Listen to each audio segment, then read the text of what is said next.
Le Seigneur était avec eux dans le désert, sous forme de rocher qui les suivait, qui leur donnait à boire. Comme le Seigneur avec nous aujourd'hui. Il nous suit dans le désert puis il nous donne à boire. Alléluia. Le Seigneur est avec eux. Même si on peut comprendre leur vie, leur expérience comme des images vraies. C'est-à-dire qu'ils ont vécu ça dans la réalité. Mais pour nous aujourd'hui, c'est la réalité plus image, plus parabole.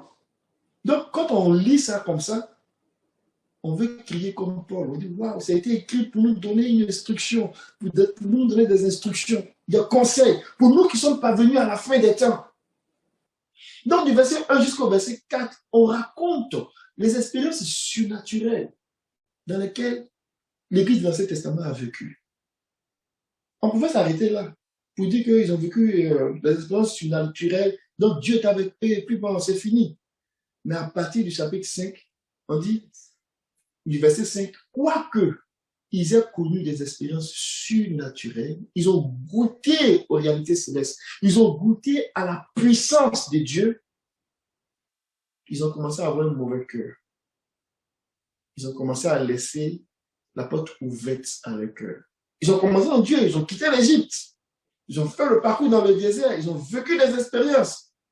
Mais pendant le chemin, il y a eu des mauvais désirs dans leur cœur. Et à partir de cet instant-là, malgré les miracles, la manne qui tombait, malgré des choses extraordinaires qui se passaient, la mer s'est fondue en deux, la gloire de Dieu s'est manifestée, les chars des Égyptiens étaient foudroyés.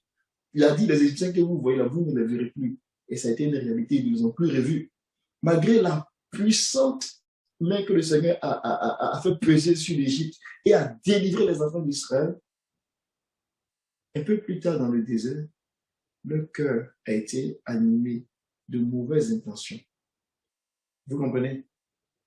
À la question, est-ce qu'ils ont commencé en Dieu, ceux qui sont tombés? Oui, ils ont commencé en Dieu, mais arrivé à un moment donné, ils sont tombés. Il dit, pourtant, ils sont tombés dans le désert. Mais qu'est-ce qui fait que des gens qui vivent cette communion avec Dieu à un moment donné, ils tombent dans le désert? C'est la même chose aujourd'hui. Le chapitre 2 et le chapitre 3 d'Apocalypse, c'est notre désert pour l'Église du Nouveau Testament. Dans le sens que c'est la période où on s'essaie, on vit, on tombe, on s'élève, Dieu nous fait des reproches, on travaille à se relever, on avance. La vie chrétienne évolue en dents d'ici. On est dans le désert. Parce qu'après ça, le Seigneur nous sort dans le désert pour nous faire prendre une autre direction. La direction qui va nous conduire vers l'Église glorifiée, vers la vie sainte. Donc, ce qui est arrivé à l'Église de l'Ancien Testament, ça nous sert d'exemple pour ne pas qu'on tombe dans les mêmes pièges. Et il va citer un exemple particulier, par exemple, qui concerne un piège dans lequel ils sont tombés, et il rappelle l'épisode du verset 8. Il dit, ne nous livrons point à l'impudicité, comme quelques-uns d'entre eux s'y livraient, de sorte qu'il en tomba 23 000 en un seul jour. Amen. Ils ont commencé en Dieu, et à cause du cœur qui a fléchi, à cause du cœur qui est tombé, à cause du cœur qui s'est écarté, ils ont commencé à faire des choses qui ont déplu au Seigneur. Je vais ouvrir cette fenêtre-là et puis je vais le regarder tantôt. Allons-y dans Ésaïe. Ésaïe, pour répondre à la question de façon très claire, est-ce que si on commence, est-ce que on peut commencer en Dieu et puis finir comme Babylone, comme une prostituée? Oui. Ésaïe nous dit que c'est possible. C'est possible. Mais comment? On va le regarder. Allons-y dans Ésaïe chapitre 1. On va lire le verset 21. On va sauter pour lire le verset.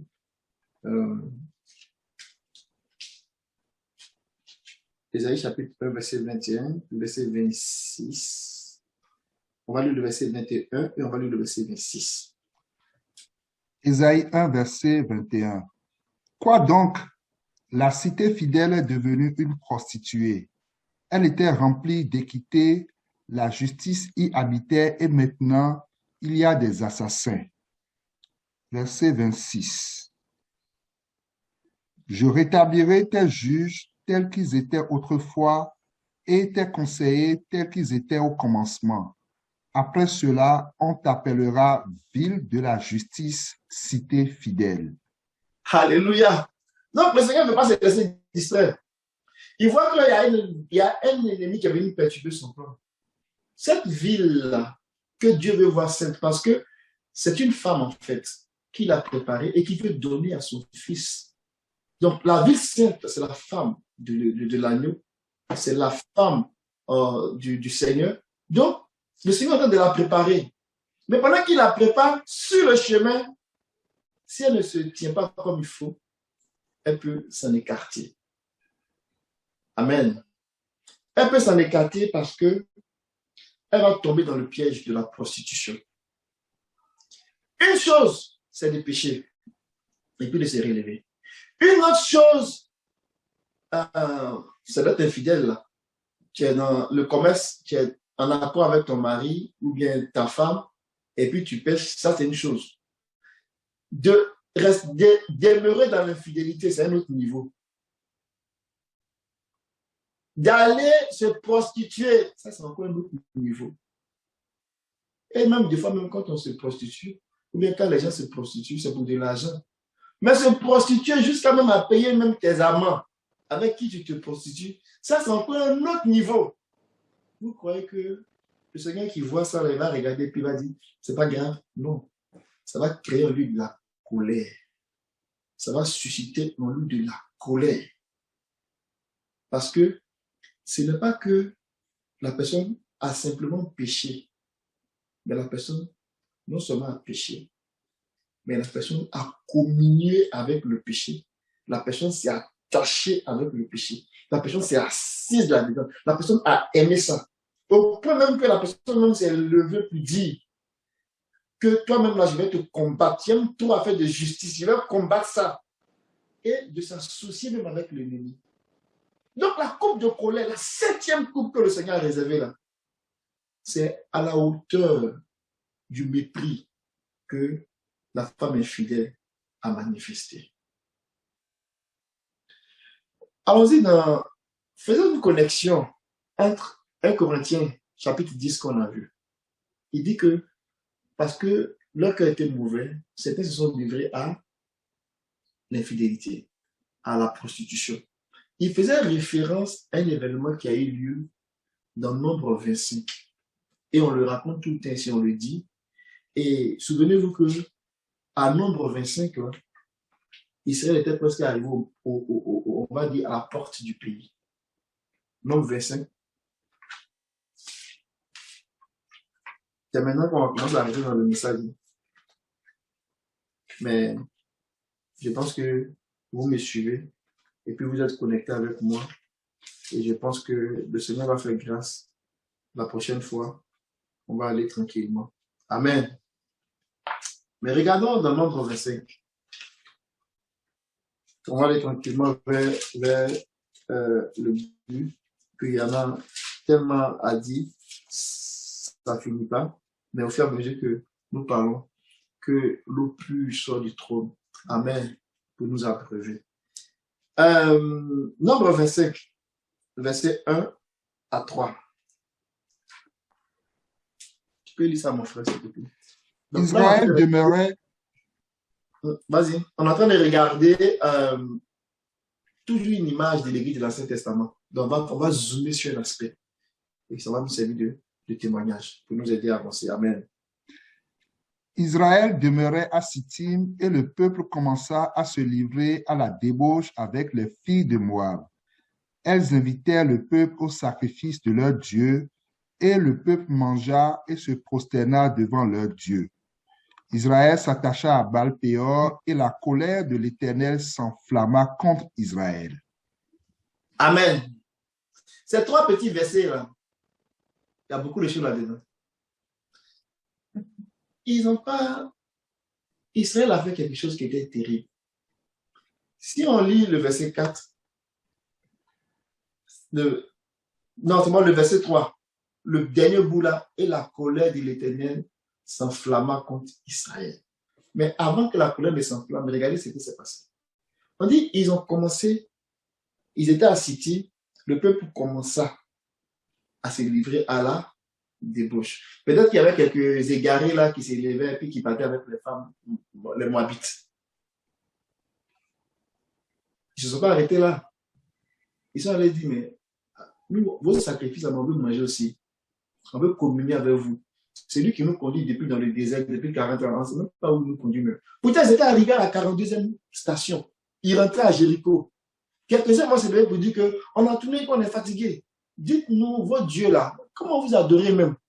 On veut communier avec vous. On veut prier, on veut faire les autels. Ils ne sont pas seulement, n'ont pas commencé à aimer, à se prostituer. Ils ont commencé à adorer, à s'attacher, d'abord à faire le culte, à aller manger avec eux. Donc, elles ont commencé à les inviter. Venez, on va manger en l'honneur de notre Dieu. Et ils ne vont pas s'arrêter là. On dit, ils vont s'attacher. S'attacher là, ça veut dire que ça va devenir ferme. C'est quelque chose là, ça sera pour eux là. Quelque chose de, j'ai envie de dire, c'est comme ils ont pris une drogue. Ils ont oublié même tout ce qu'ils ont vu au désert avec le Seigneur. Ils ont commencé à se prostituer. Ils ont commencé à manger sur l'invitation de ces filles moabites et ils ont commencé à s'attacher à le Dieu. Et c'est là que ça a déclenché la colère de Dieu.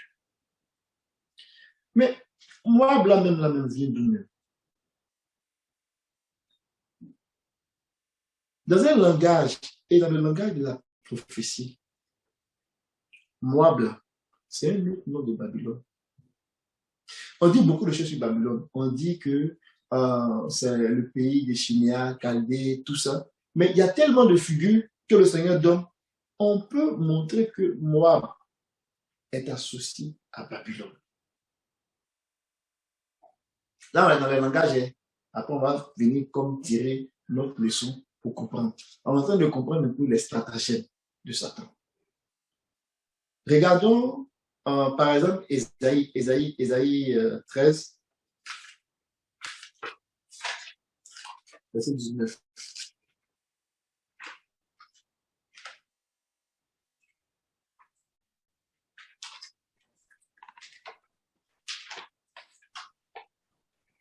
Et Babylone, l'ornement des royaumes, la fière parure des Chaldéens, sera comme Sodome et Gomorrhe que Dieu détruisit. Amen. Donc là, dans le langage de la prophétie, quand le prophète Ésaïe commence à briser les sceaux, alléluia, Ésaïe va commencer à briser les sceaux. Jérémie va commencer à sonner de la trompette. Ce qu'Ésaïe a dit sur Babylone, Jérémie va commencer à annoncer ça plus fort. Mais Jérémie n'a pas vécu la captivité. Ézéchiel, qui a vécu la captivité, il va commencer à sonner ça fort. Et Daniel, qui est même été en captivité et qui a vu la coupe qui a été donnée à Babylone de bois, quand il a vu cette image-là, peser, diviser, compter, quand il a vu ça, il a annoncé la coupe de la colère du Seigneur. Alléluia. Donc, on voit que c'est progressif. Ésaïe voit, il en parle. Jérémie vient, il reprend. Ézéchiel vient, il parle de ça. Daniel vient, il annonce le jugement. C'est terrible. Donc, on voit que quand le Seigneur annonce quelque chose, là, ça devient la voix, la leçon devient persistant. Et au fur et à mesure qu'on s'avance, ça veut dire que c'est en train de venir. Et c'est la même chose aujourd'hui. C'est pas aujourd'hui qu'on a commencé à parler de Babylone, en 2021, c'est pas aujourd'hui. Depuis longtemps. À un moment dans l'âge de l'Église, on a commencé à parler de Babylone. Certainement, nous sommes peut-être même à l'époque de Daniel, où bientôt la coupe de la colère là, sera donnée à Babylone. Parce qu'il y a longtemps que ça a commencé à être annoncé. Donc, on est en train d'aller, on a fini le dévoilement, on a fini les sons des trompettes qui sonnent. On est en train d'aller vers le jugement de Babylone. Et ça s'est fait pressant. C'est pour ça que quand ils sont arrivés à Sodome, ils sont allés chercher Lot. Ils ont dit, dépêche-toi de sortir d'ici.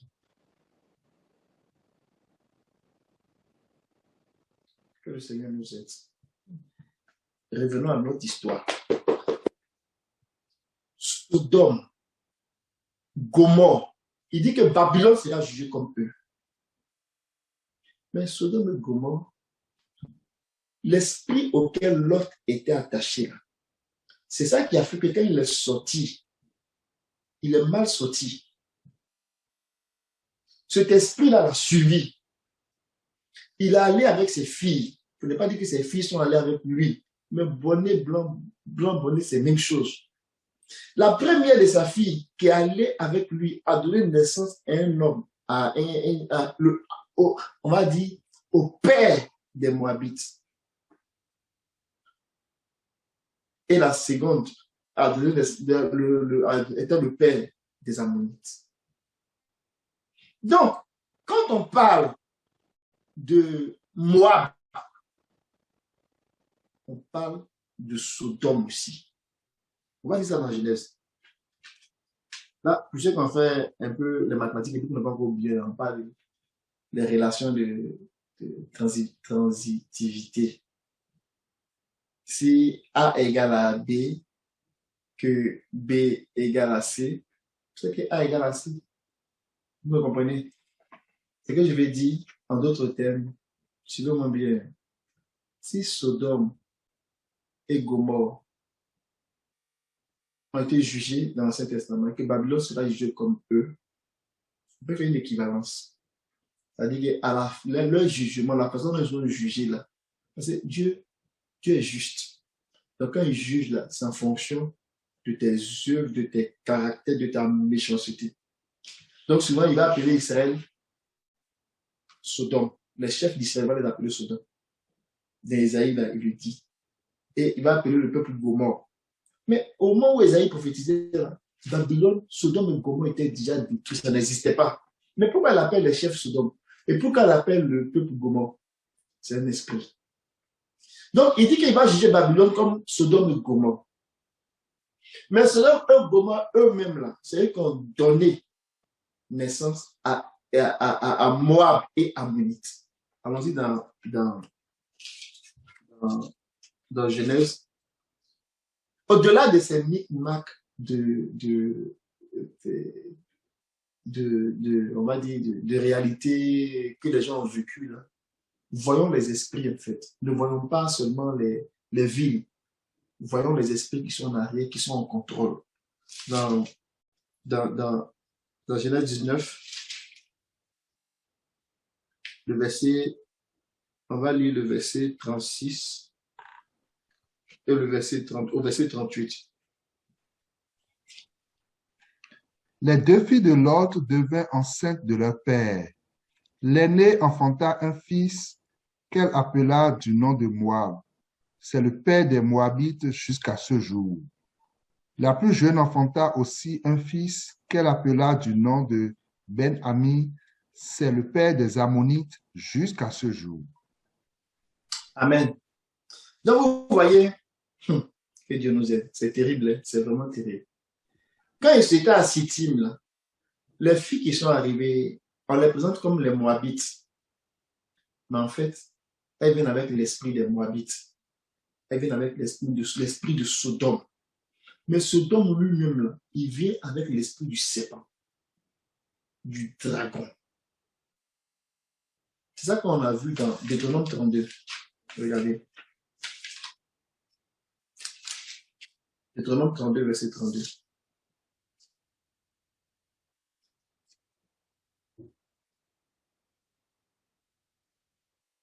Mais leur vigne est du plan de Sodome, du terroir de Gomorrhe. Leurs raisins sont des raisins empoisonnés, leurs grappes sont amères. Amen. Le verset 33 dit que leur vin, c'est le venin des serpents, c'est le poison cruel des aspics. Dans d'autres versions, c'est le poison cruel du dragon. Donc vous voyez que c'est dans un langage que le Seigneur parle.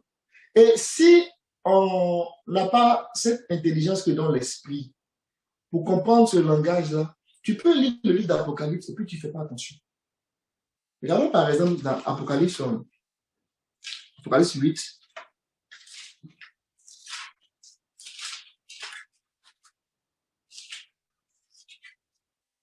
verset, Apocalypse 11, pardon, verset 8. Apocalypse 11, verset 8.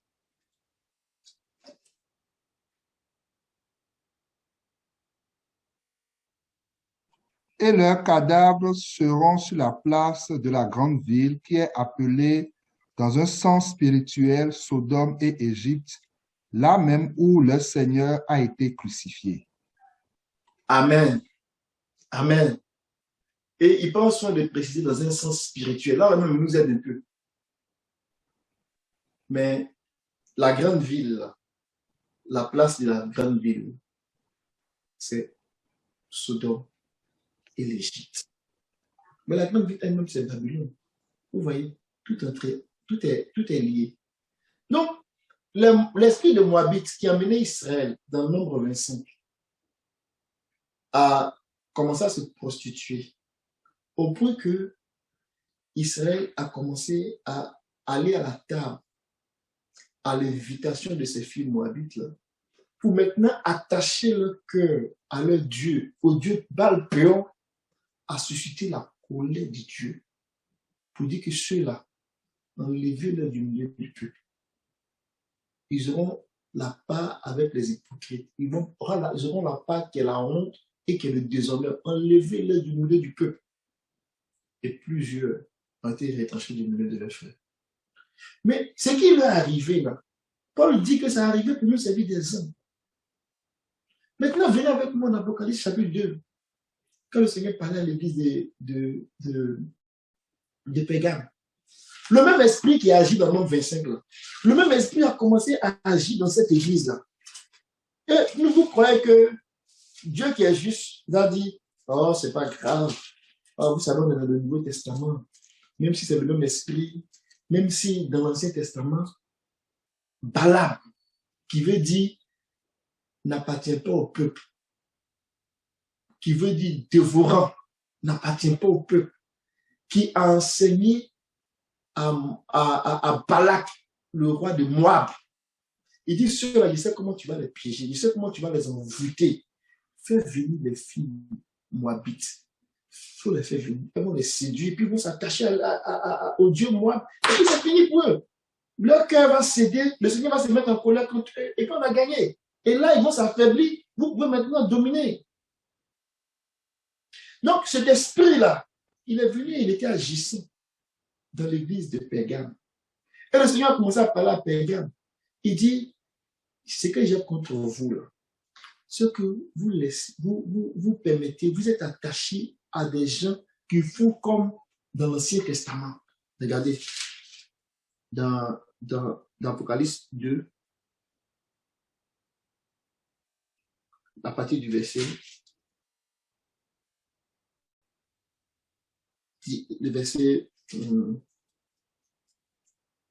14. Mais j'ai quelque chose contre toi, c'est que tu as là des gens attachés à la doctrine de Balaam qui enseignait à Balak à mettre une pierre d'achoppement devant les fils d'Israël pour qu'ils mangeassent des viandes sacrifiées aux idoles et qu'ils se livrassent à l'impudicité. Amen. Donc, ici, le Seigneur est en train de dire ici que ce qui s'est passé dans l'Ancien Testament, là, on retrouve ça dans le Nouveau Testament. Donc, ce que j'essaie de montrer des images de l'Ancien Testament pour qu'on commence à les rentrer tranquillement dans le Nouveau Testament et qu'on sache en quoi même ça consiste. Pour nous aujourd'hui, là, la doctrine de Balaam, on l'a déjà vu dans plusieurs enseignements, qui vient pour envoûter l'Église, envoûter l'environnement de l'Église, pour qu'on puisse non seulement commencer à se prostituer, mais à communier avec ces doctrines-là, à commencer à les manger, à les accepter. Donc, et à commencer tranquillement à s'attacher à ça au point même qu'on oublie carrément Dieu. C'est de ça qu'il est question. Donc, il s'introduit subtilement, comme le dit de Pierre. 2 Pierre chapitre 2, on va lire le verset 1 au verset 3, le verset 1 au verset 2. Je vais faire la lecture. Il dit, il y eut parmi le peuple de faux prophètes. Après, plus loin, il va expliquer ces faux prophètes, en parlant même de Balaam. Il dit, il y eut parmi nous de faux prophètes, et il y aura de même de faux docteurs, de faux enseignants, de fausses doctrines. Pourquoi faire? Qui introduiront des sectes pernicieuses et qui régneront le maître qui les a rachetés et attireront sur eux une ruine soudaine. Plusieurs les suivront dans leur dissolution et la voie de la vérité sera calomniée à cause d'eux. C'est ça qu'on entend parler. On entend parler des gens qui vont tordre le sens de la vérité, qui vont prêcher un faux évangile qui n'a rien à voir avec le projet de Dieu et qui vont détourner une partie de l'Église. Et il y a des gens qui vont s'attacher à ce type d'enseignement. Ils vont aimer ces choses-là. Au point même qu'ils vont communier avec ça. Ils vont l'accepter. Ça va détourner leur système de croyance. Et ça va faire que la sémence qu'ils ont reçue là, ça va donner un fruit qui est différent du fruit que Dieu attend. Un fruit de haine, de mépris, de colère. Et quand on lit la suite, on voit ce que ça produit. Que le Seigneur nous aide. Que le Seigneur nous aide. On va lire quelques versets avant que je finisse. Regardons dans 1 Corinthiens, chapitre 6. On va lire le verset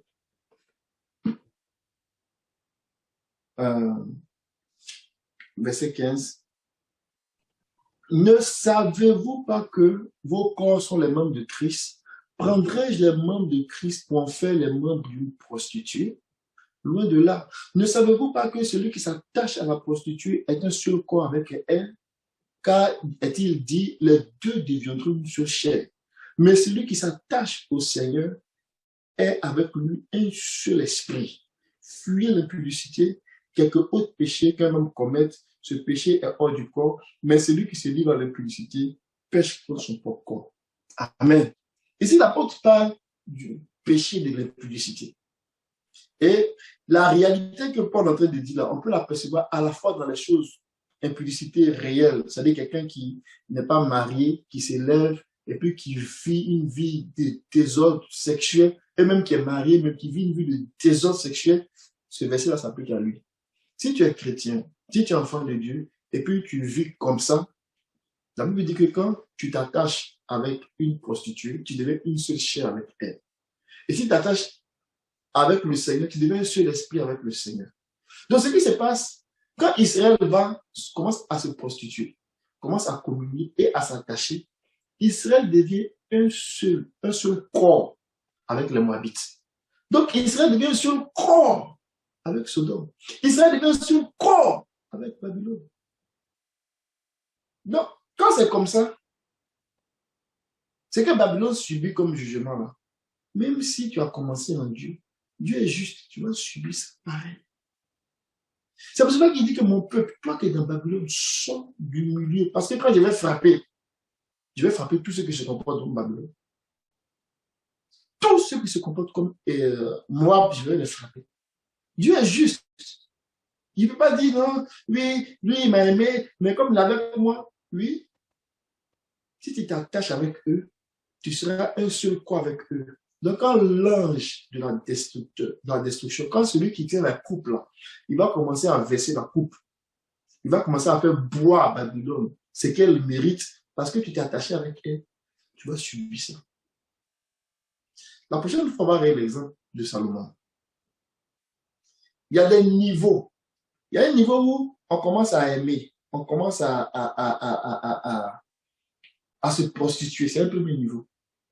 On tombe dans des petites faiblesses, des petits enseignements, de faux enseignements. C'est dit, oh, c'est pas grave. C'est pas grave. Ça, là, Dieu va comprendre. Et après, on commence à prendre plaisir à ces enseignements. On en fait même des doctrines. Et puis, on enseigne le peuple ces doctrines. Et ça vient les envoûter. Et on va plus loin. On s'attache à ça comme des vérités. Au point même que l'évangile, la vérité de l'évangile, on a fermé nos oreilles à ça. Rendu à ce point-là, ça déclenche la quatrième étape, la colère de Dieu. Et le couple là, les anges qui tiennent des coupes de fléaux là, ils sont prêts à verser ça. C'est pour cela que le Seigneur ne veut pas qu'on en arrive là. Il veut que l'environnement soit saigné. Israël n'a pas compris ça dans Nombre 25. Et une bonne partie en a payé les frais. Et le Seigneur prend cet exemple et puis il rappelle à l'église de Pérgame. Il dit, vous voyez ce qui est arrivé à Israël là? Ça va vous arriver aussi. C'est pour cela que plus loin dans Apocalypse 17, quand il est en train de parler de Babylone, et Apocalypse 18, il est en train de parler de Babylone, de juger Babylone, ce qu'il est en train de juger là, c'est le fruit qui arrive à la maturité qu'il a perçu dans Pérgame, dans Apocalypse chapitre 2. C'est le fruit qu'il a perçu, qui arrive à la maturité là, qui juge dans Apocalypse 18. Ce n'est pas un autre film, c'est le même film qui continue. Mais on est arrivé à un autre niveau de compréhension. Donc, je vais me résumer brièvement pour dire que on a commencé à regarder Sion, Babylone et Sion, deux réalités qui ont eu un même commencement en Dieu. Et on a commencé à regarder, focaliser les regards sur Babylone pour voir comment on peut commencer en Dieu et progressivement s'en écarter pour s'attacher à Babylone, au Dieu d'argent. On a regardé un peu l'exemple d'Israël. On va prendre l'exemple de Salomon. On va voir ce que même certains prophètes ont dit de comment même ça a commencé en Dieu et puis comment ça s'en est écarté. Pour maintenant revenir dans Apocalypse pour comprendre que la façon dont on s'attache pour devenir un avec le système là, c'est terrible. C'est terrible. Que le Seigneur nous bénisse. Que le Seigneur fortifie l'Église. Que le Seigneur nous donne le langage, la compréhension pour rentrer dans ces choses-là. Pas pour avoir des connaissances intellectuelles, mais une connaissance féconde qui va nous emmener à crier au-dedans de nous-mêmes. Oh, Dieu de mon salut, sauve-moi. À faire attention à ce qu'on entend. À rechercher la fidélité parce que nous, on veut être Sion. On veut être cette épouse fidèle. On veut être cette femme qui va te présenter à Mario. De sorte que l'ange qui tient cette coupe, quand il viendra, et puis il parlera, il dit, viens que je te montre. Il n'y a pas de jugement prononcé sur la grande ville. Au contraire, il ne faisait que des éloges à cette femme-là, à la ville sainte. Il ne faisait que des éloges à cette femme. Voici l'épouse de l'agneau. Alléluia. Alléluia. Il a commencé à décrire comment elle était parée. Commencé à décrire comment elle avait son fondement dans le Seigneur. Comment elle brillait devant le Seigneur. Que le Seigneur bénisse sa parole. Amen.